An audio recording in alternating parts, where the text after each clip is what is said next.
B news Bangla নেটওয়ার্কে আমার অনেক অনেক শুভেচ্ছা এবং ভালোবাসা।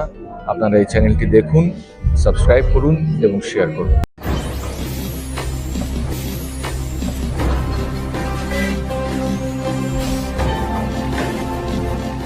সততার পথে সত্যের খোঁজে আপনারা দেখছেন B news Bangla network.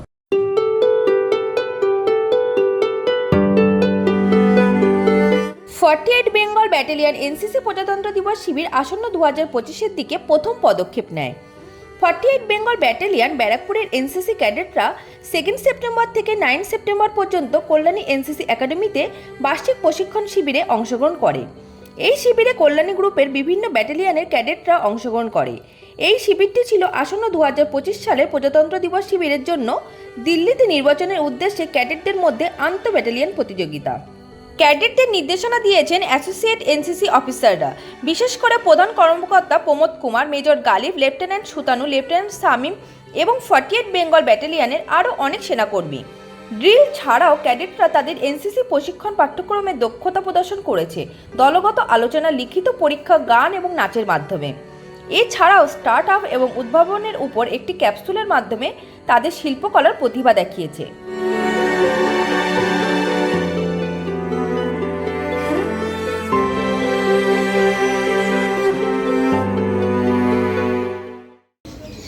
A tribute to science and research. Welcome to the flag area of 48 Bengal Battalion NCC on the theme Bharat, a lead player in space technology. India has successfully developed few of its launch vehicles, namely Polar Satellite Launch Vehicle, Geosynchronous Satellite Launch Vehicle and Geosynchronous Satellite Launch Vehicle Mark III Alpha, which carries heavier loads to multiple orbits. India has also achieved few of its milestones, starting from Chandrayaan 3. मैं आपको 48 के flag area में आपका स्वागत करती हूँ। इसरो जो भारत के लीडिंग स्पेस एजेंसी है,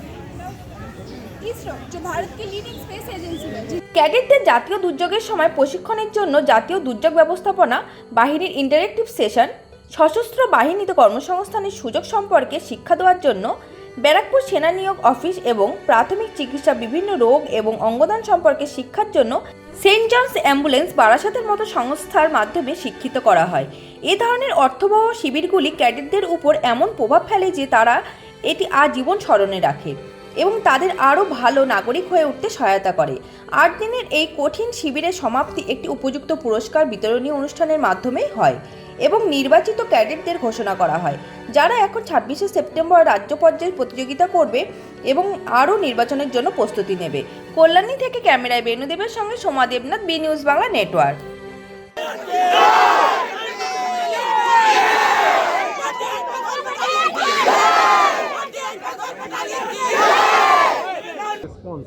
দেখুন, রেসপন্স তো ভালো, কেননা আমরা তো হচ্ছি আর্মির সেকেন্ড লাইন অফ ফ্রন্ট বলতে পারেন। আর্মির পরে আমরাই প্রায় দেশের মধ্যে 13 লাখ এনসিসি ক্যাডেট এখন আছে, বুঝলেন তো। ওদের মধ্যেই দেখুন কিছু ছেলে চলে যাচ্ছে আপনার সিভিক ভলেন্টিয়ারে, কিছু ছেলে চলে যাচ্ছে অগ্নিবীরে চলে যাচ্ছে, আর কিছু মেন লাইন আর্মিতেও যাচ্ছে। তো ছেলেরা প্রভাব ভালো, যদি সি সার্টিফিকেট করে নেয় এরা আর্মির জন্যে ইন্টারভিউ শুধু দেবে, রিটেন পরীক্ষা দেওয়ার দরকার নেই যদি সি সার্টিফিকেট পাস করে। তারপরে ফ্ল্যাগ এরিয়া, তারপরে কালচারাল প্রোগ্রাম, এই সব করে এভাবে আজকে প্রাইজ ডিস্ট্রিবিউশন ডে। আজকে সব বাচ্চারা যারা কে ভালো করেছে কে করেনি ওইটা আজকে জানা যাবে। আমি সবচেয়ে আগে জানাতে চাই ভারতবাসীকে কি আমরা যে আইডিসি ক্যাম্প হবে 2025-এ, ওর জন্য আজ থেকে প্রস্তুতি আমরা শুরু করে দিয়েছি। সেই জন্য প্রত্যেক কোম্পানি, কল্যাণী গ্রুপ, এই গ্রুপের মধ্যে 7টা আছে ইউনিট। 7টা ইউনিটের মধ্যে 3 girls, 6 Bengal battalion, 9 Bengal battalion, 14 Bengal battalion, 48 Bengal battalion, 54 Bengal battalion. এই ব্যাটালিয়ন নিয়ে একটা প্রত্যেক ব্যাটালিয়নে 39 ছাত্র ক্যাডেটস পার্টিসিপেট করেছে। এর মধ্যে থেকে প্রায় 125 জন সিলেক্ট হবে যে যাবে আইজিসিতে, যেটা গ্রুপে যাবে। তখন গ্রুপ কম্পিটিশন হবে। গ্রুপ হচ্ছে 6টা: Darjeeling group, Kalyani group, Kharagpur group, Bardhaman group, কোলবি, কোলসি। ওই গ্রুপ দিয়ে যখন ছেলেরা ক্যাডেটরা সিলেক্ট হবে তারা যাবে দিল্লি, ঠিক আছে। ওর প্রস্তুতি এইটাই চলছে। এর মধ্যে প্রত্যেক ব্যাটালিয়ন 39 জন ক্যাডেট পার্টিসিপেট করেছে। এর মধ্যে হয়েছে কি জানেন, গার্ড অফ অনার,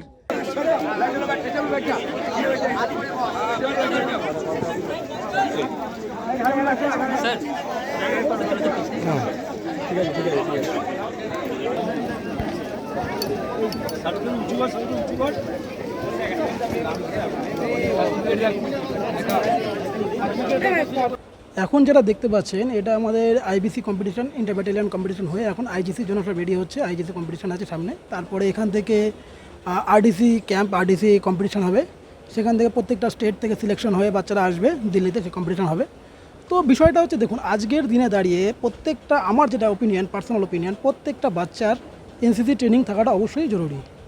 এর কারণটা হচ্ছে দেখুন, একটা হচ্ছে গিয়ে আপনার মানিটারি বেনিফিট, সেটা তো আছেই। নাম্বার 2 হচ্ছে ওদের একাডেমিক সেশনেও কিন্তু অনেক স্কোর আছে। অনেক স্কুল বা অনেক কলেজেই কিন্তু এনসিসি থাকলে অ্যাডিশনাল সাবজেক্ট হিসেবে একাডেমিক একটা স্কোর পাওয়া যায় অ্যাডিশনাল।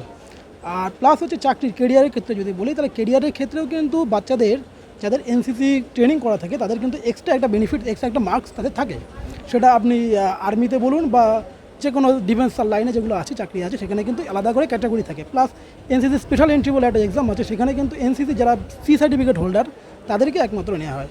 এর পাশাপাশি সমাজের আজকে যে দেখা যাচ্ছে, সমাজের বিভিন্ন জায়গায় বিভিন্ন রকম যে অসৎ কাজ বা একটা যে মোরালিটি ডাউন হয়ে গেছে সমাজের, সেই জায়গা থেকে আমাদের যুব সমাজকে এগিয়ে আসতে হবে। কিন্তু এই ক্রাইম বলুন বা এই যে একটা মানে সিনিয়রদের রেসপেক্ট করার এই বিষয়টা, যেটা আমাদের মোটো থাকে যে ইউনিটি অ্যান্ড ডিসিপ্লিন এনসিসির মোটো, সেই ওয়েতে যদি আমরা ট্রেনিং দিতে পারি তাহলে কিন্তু যুব সমাজের অনেক প্রোগ্রেস হবে এবং ভারত কিন্তু অনেক এগিয়ে যাবে। Third officer Prosenjit Debnath, 48 Bengal battalion. Sir, NCC করার যে পিরিয়ডটা থাকে সেই জায়গা থেকে আমরা যে এক্সপোজারগুলো পাই, পরবর্তীকালে যেই ইন্টারভিউসগুলো দেবো সেখানে গিয়ে সেগুলো আমরা ইমপ্লিমেন্ট করতে পারি। যেরকম আমাদের পার্সোনালিটি ডেভেলপমেন্ট একটা বড় ক্ষেত্র। অনেকের পার্সোনালিটিটা অতটাও ডেভেলপ হয়, বাট যখন তারা সিনিয়র ডিভিশন আর জুনিয়র ডিভিশনের ক্যাডেট থাকছেন, এখানে কম্পিটিশনসে পার্টিসিপেট করছে, তারপরে তার যে সেলফ ডেভেলপমেন্টটা হচ্ছে, সেটার ক্ষেত্রে পরবর্তীকালে গিয়ে যখন চাকরির পরীক্ষাতে আমরা বসি, আমাদের নিজের রেজাল্টসগুলো ভালো আসে। আমার নাম সিনিয়র আন্ডার অফিসার রূপম বৈদ্য। আমি মৌলানা আবুল কালাম আজাদ ইউনিভার্সিটি অফ টেকনোলজির ছাত্র এবং আমার ব্যাটালিয়ন 49 বেঙ্গল ব্যাটালিয়ন। বেনিফিট তো অনেক আছে, যেরকম আমরা পরে যদি আমরা পরপর সার্টিফিকেট পাবো, সি সার্টিফিকেট পেলে অনেক জায়গায় হয় কি ডাইরেক্ট ইন্টারভিউতে আমরা বসতে পারবো, রিটেনটা দিতে হয় না। তারপর আমাদের ফিজিক্যাল মেন্টাল অনেক রকম ইমপ্রুভ হয়, তো সেই থেকে অনেক ফ্যাসিলিটি আছে। নাম ক্যাডেট দেবায়ন ঘোষ, আমি আর্মি পাবলিক স্কুল ব্যারাকপুর থেকে, আর 48 বেঙ্গল ব্যাটালিয়ন। नाम कैडेट देवाद्रिता शाह है। मैं आर्मी पब्लिक स्कूल बैरकपुर से हूँ और मेरा बटालियन 48 बंगाल बटालियन। एनसीसी में होने के बहुत फैसिलिटीज़ है। सबसे पहले हमारा फिज़िकल सही रहता है, दूसरा हम बहुत कुछ सीखते हैं, कम्युनिकेशंस, फिर आर्मी के बारे में हम सीखते हैं, हम आर्मी में क्या होता है, आर्मी से हम अटैच काइंड ऑफ रहते हैं यहाँ पर। एनसीसी में रह के मुझे बहुत प्राउड फील होता है। मैं एनसीसी में मेरा आगे का सपना है आर्मी ज्वाइन करने का, तो अब जब मैं एनसीसी हूँ तो मुझे अच्छा लगता है। বি নিউজ চ্যানেলের পক্ষ থেকে আপনাদের সকলকে স্বাগত জানাই। আমাদের চ্যানেলের আরো আপডেট পেতে আজই চ্যানেলটিকে সাবস্ক্রাইব করুন, সাথে থাকুন, পাশে থাকুন।